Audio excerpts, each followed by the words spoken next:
Hello everyone, स्वागत है आपका ज्योग्राफी के इस नए वीडियो में। आज के इस वीडियो में हम लोग geography of ecosystem and resource management का एक टॉपिक है ग्रासलैंड इकोसिस्टम, जो कि टेरेस्ट्रियल इकोसिस्टम का एक पार्ट है।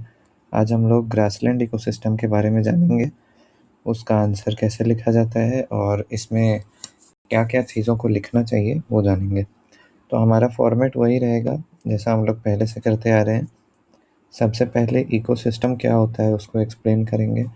इकोसिस्टम टर्म किसने दिया, इसका बेसिक डेफिनेशन।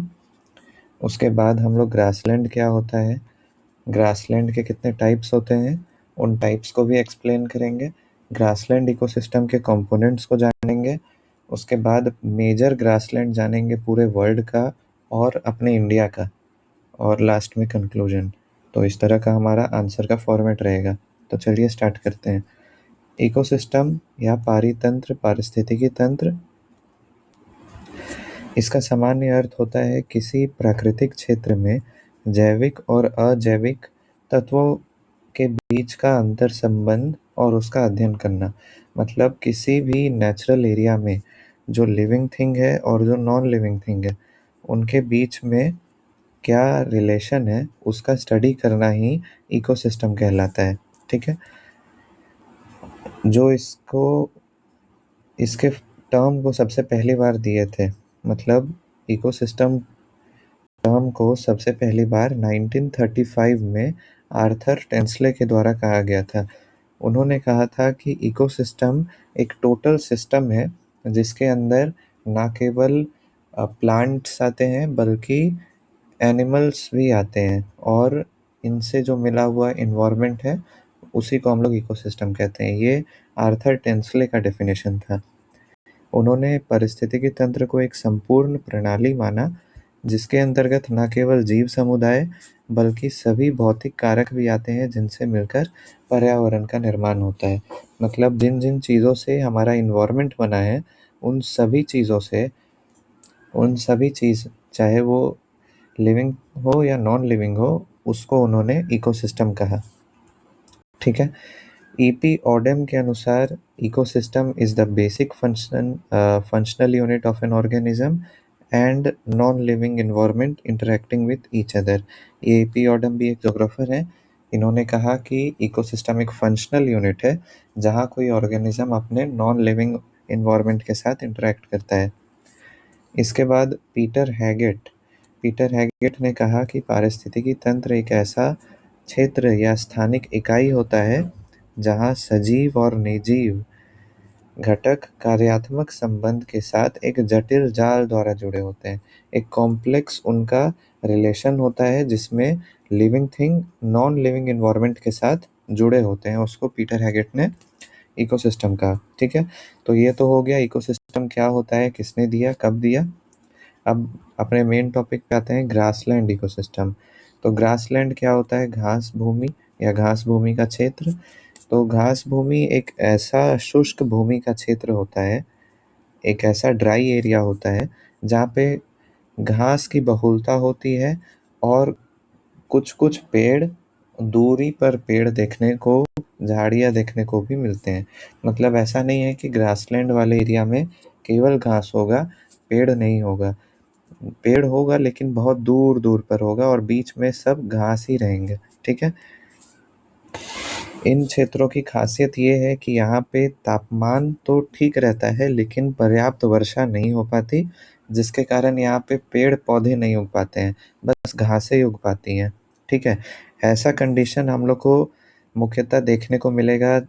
एक तरफ जंगल है और एक तरफ अगर वन है, मरुस्थल है, तो उसके बीच का जो क्षेत्र होगा वहाँ पे ना तो बहुत ज़्यादा वर्षा होगी और बहुत ज़्यादा वर्षा नहीं होगी और तापमान ज़्यादा होगा, जिसके कारण उस क्षेत्रों में घास के मैदान का निर्माण हो जाएगा। ठीक है, तो इस फिगर से भी हम लोग देख सकते हैं कि अगर यहाँ पे फॉरेस्ट इकोसिस्टम है जहाँ पे 200 सेंटीमीटर तक रेनफॉल हो रहा है और एक तरफ हमारा डेजर्ट इकोसिस्टम है जहाँ 25 सेंटीमीटर रेनफॉल हो रहा है। फॉरेस्ट से डेजर्ट की तरफ जब हम लोग जाएंगे तो जैसे जैसे रेनफॉल डिक्रीज करेगा वो एरिया हमारा सूटेबल होगा ग्रासलैंड के लिए, ठीक है, वहाँ पे घास के मैदान जल्दी उग जाएंगे। अब ग्रासलैंड का निर्माण जो है वो घास भूमि क्षेत्र का जो निर्माण है वो मानवीय गतिविधियों के द्वारा भी होता है, मतलब ह्यूमंस के कारण भी होता है। कैसे? तो अगर ह्यूमंस किसी एरिया के पेड़ों को काट देते हैं या फिर उनके किसी एक्टिविटी के द्वारा आग लग जाता है, उनके द्वारा छोड़ा गया जो कैटल है, मवेशी है, उसके द्वारा अत्यधिक पशुचारण, घास मतलब बहुत ज़्यादा ग्रेजिंग कर लिया जाता है, प्राकृतिक संतुलन बनाए रखने के लिए परियोजना लाना, जो मतलब ताकि हमारा इकोसिस्टम मेंटेन रहे, उसके लिए जो ह्यूमंस प्रोजेक्ट लाते हैं उसके कारण भी वो घास के मैदान का निर्माण करते हैं। तो बहुत सारे ह्यूमन एक्टिविटीज़ भी हैं जो ग्रासलैंड के फॉर्मेशन में मददगार होते हैं, ठीक है। अब ग्रासलैंड के इकोसिस्टम के बारे में जानते हैं। हम लोगों ने जाना कि ग्रासलैंड इकोसिस्टम हो या कोई भी इकोसिस्टम हो, उसके दो ही कंपोनेंट होते हैं, बायोटिक और एबायोटिक, ठीक है। तो ग्रासलैंड वाला में क्या अलग होगा? तो ग्रासलैंड वाला में ये अलग होगा कि यहाँ के बायोटिक जो कंपोनेंट होंगे उसमें ग्रासलैंड में पाए जाने वाले एनिमल्स होंगे और एबायोटिक तो नॉर्मल रहेगा, ठीक है। तो जैसे कि प्रोड्यूसर आता है, प्राइमरी प्रोड्यूसर ऑटोट्रॉप्स, इसमें ग्रास, ट्री, कुछ कुछ ट्रीज भी, श्रब्स, हर्ब्स, ये सब रहेगा बायोटिक कंपोनेंट के प्रोड्यूसर में।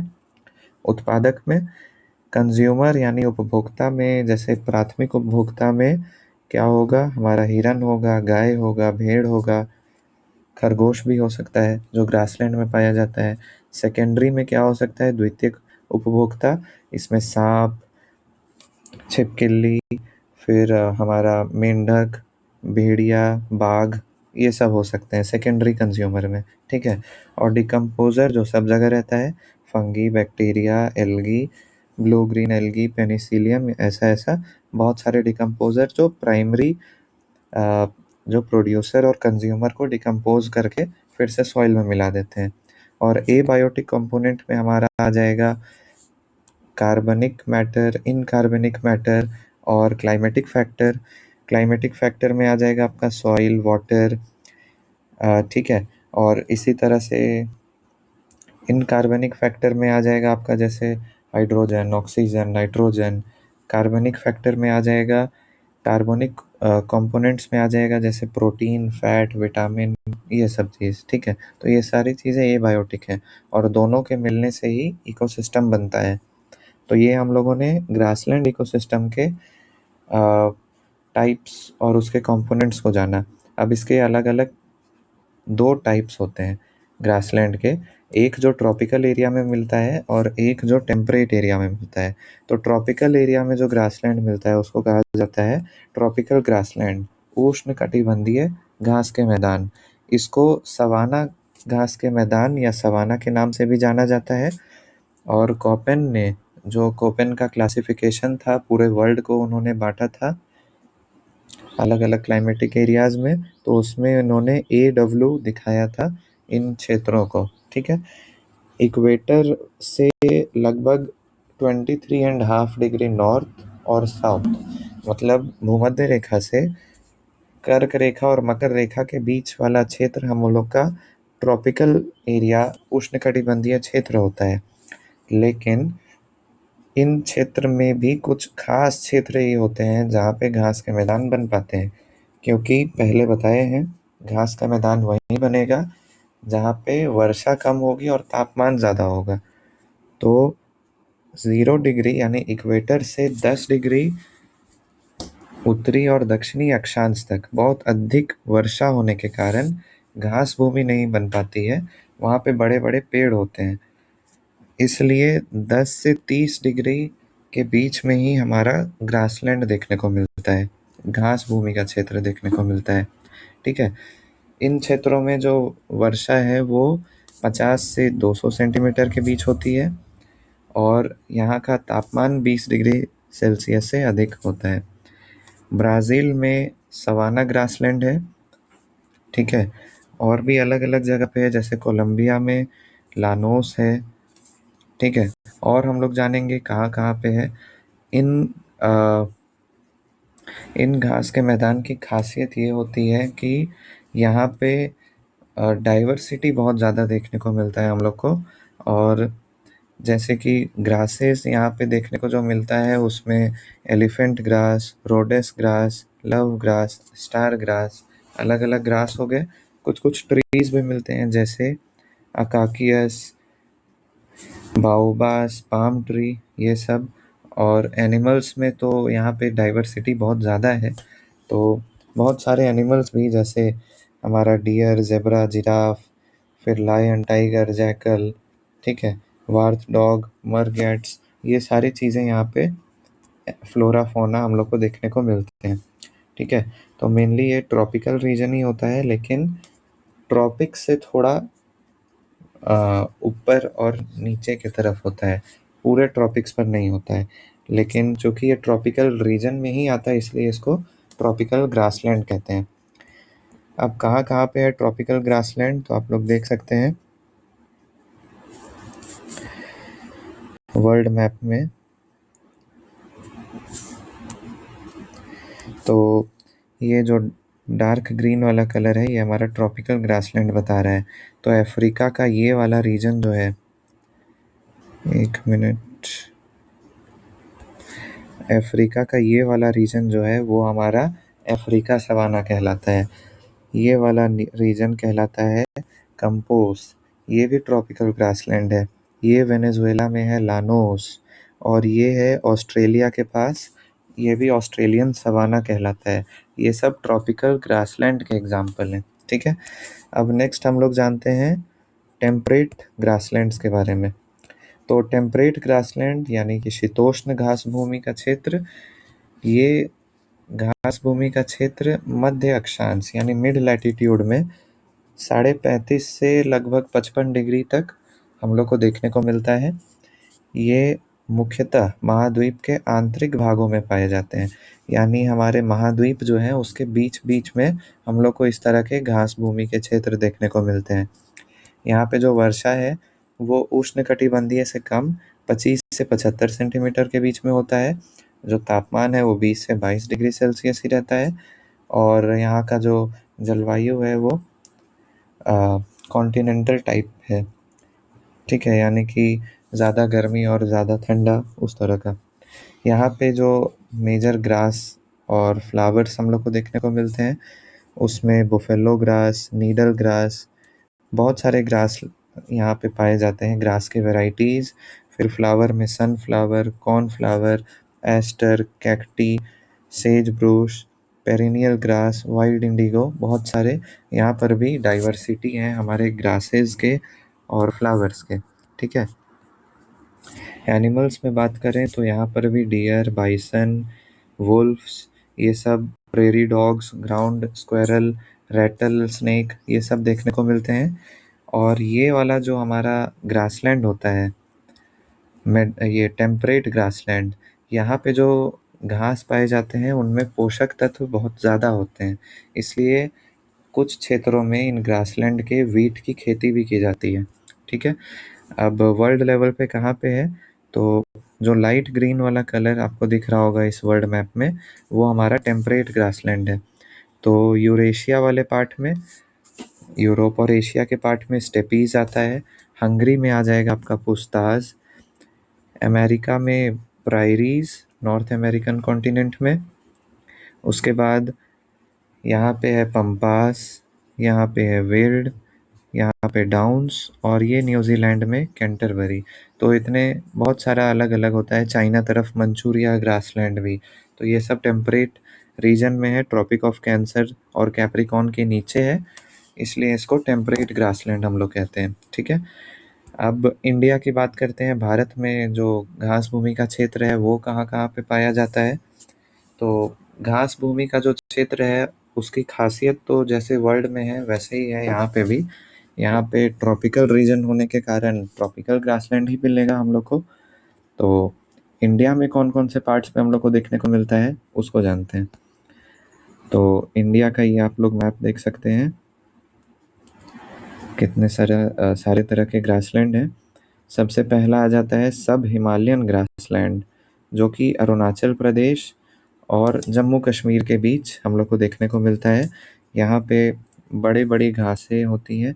हिमालय के फुट हिल्स में जो तराई वाला क्षेत्र होता है, वहाँ पे हम लोग को सब हिमालयन ग्रासलैंड देखने को मिलता है, तराई बेल्ट में।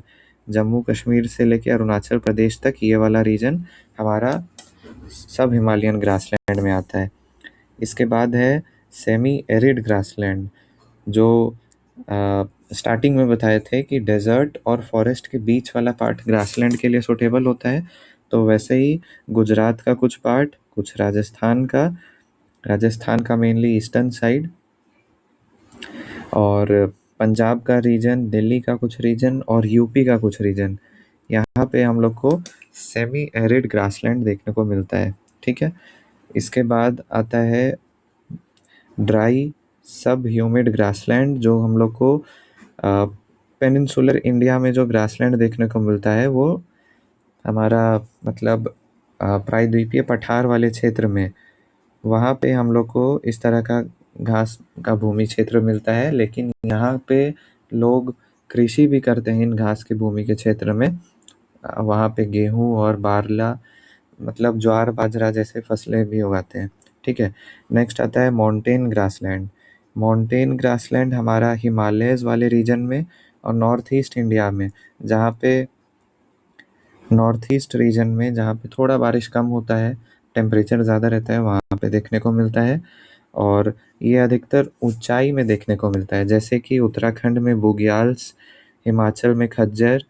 ठीक है। इस तरह थोड़ा ऊंचाई पर हम लोग को देखने को मिलता है, जहाँ पे टेम्परेचर ज़्यादा हो और हल्का सा वहाँ पे रेनफॉल कम हो। ठीक है। फिर आता है ट्रॉपिकल सवाना, जो हम लोग को राजस्थान और डेक्कन प्लेटियो के आसपास देखने को मिलता है। यहाँ पे घास क्षेत्र रहता ही है, साथ में छोटे मोटे लताएं भी रहती हैं, श्रब्स भी। ठीक है।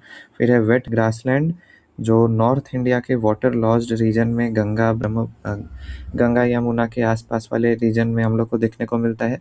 यहाँ के जो फिर मणिपुर के आसपास भी हम लोग को वेट ग्रासलैंड देखने को मिलेगा। ठीक है। तो इस तरह से इंडिया में भी ग्रासलैंड का जो रीजन है वो फैला हुआ है और अलग अलग जगहों पे वो सब पाया जाता है। तो ये सब बता दिए हम। हिमालय के फुट हिल्स में तराई वाले रीजन में मिलता है हम लोग को। तराई इसके लिए उपयुक्त क्षेत्र होता है। सेमी एरिड रीजन में गुजरात का नॉर्दर्न पार्ट, राजस्थान का ईस्टर्न पार्ट, ये सब वाले रीजन में। ड्राई सब ह्यूमिड में प्रायद्वीपीय भाग, नीलगिरी को छोड़ के, क्योंकि वो तो जंगल है। ठीक है। फिर ह्यूमिड माउंटेन ग्रासलैंड, ये हम लोग को असम, मणिपुर, बंगाल, यूपी, ये सब तरफ मिलता है। इसका अलग अलग जगह अलग अलग नाम है। हाइट के अनुसार यहाँ पे ग्रासलैंड मिलता है। कश्मीर में मार्क ग्रासलैंड है, उत्तराखंड का बुग्याल है, हिमाचल का खज्जर है, नागालैंड का सारामती ग्रासलैंड है। ठीक है। और ट्रॉपिकल सवाना, जो हम लोग को मेनली राजस्थान के पार्ट में, थार डेजर्ट के पार्ट में, अरावली महाराष्ट्र के बीच वाले पार्ट में और डेक्कन प्लेटियो के आसपास मिलता है। वेट ग्रासलैंड, जिसको फ्लोटिंग ग्रासलैंड भी कहा जाता है, ये मणिपुर में मिलता है हम लोग को। फुमडी ग्रासलैंड, ठीक है, और गंगा के कुछ रीजन्स में हम लोग को ये देखने को मिलता है। तो इस तरह से हम लोगों ने ग्रासलैंड, उनके टाइप्स, उनका डिस्ट्रीब्यूशन और इंडिया में कहाँ कहाँ पे है वो जाना। और इस तरह हम लोग डायग्राम बना के भी इसको बता सकते हैं। और लास्ट में आप लोग कंक्लूजन ये लिख सकते हैं कि घास भूमि का जो क्षेत्र होता है वो एक ऐसा क्षेत्र होता है जो चारागाह के रूप में तो महत्वपूर्ण है ही, लेकिन यहाँ का अलग इकोसिस्टम होता है। यहाँ पे अलग तरह के जीव जंतु पाए जाते हैं जो यहाँ के पेड़ पौधे पर निर्भर करते हैं, और इसका इकोसिस्टम भी बहुत सारे फ्लोरा फौना को सपोर्ट करता है। हाल के टाइम पे जैसे जैसे पॉपुलेशन बढ़ रहा है तो घास भूमि का क्षेत्र काफ़ी कम होते जा रहा है, आवास का विस्तार होते जा रहा है, अतिक्रमण बढ़ते जा रहा है। तो इसलिए इसका संरक्षण करना आवश्यक है, क्योंकि हर पारिस्थितिकी तंत्र अपने आप में बहुत महत्वपूर्ण होता है और उसका संरक्षण करना आवश्यक है। तो आई होप आपको समझ में आया होगा। Thank you.